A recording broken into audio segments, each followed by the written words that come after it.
Ladies, if you're one of the girlies who like to look expensive but don't want to pay the price, you need this dress. Let me show you.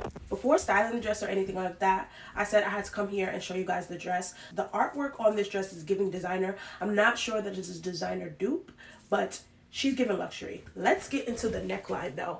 This neckline, if you're a big chested girly like me, this is the dress for you. Remember, this is so important because it kind of takes away from how big chested you might be and creates balance in between your neck and your chest so you don't look so bulky. So yeah, but as soon as I saw it on Amazon, I was like, I need that dress.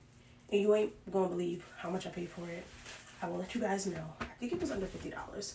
And it pulls you in. It has a little bit of stretch, but not too much. And the material on this is amazing. It is a zipper closure. Let me show you the back. Do you see this? Like, the length of the dress is perfect. It comes a little bit below my knee. It makes this dress suitable for so many different places. It's giving classy, it's giving sexy at the same time. The way that it pulls you in, my silhouette could not look any better. I'm gonna come back with part 2, show you how I style the dress. This is the dress for you. Go get this dress.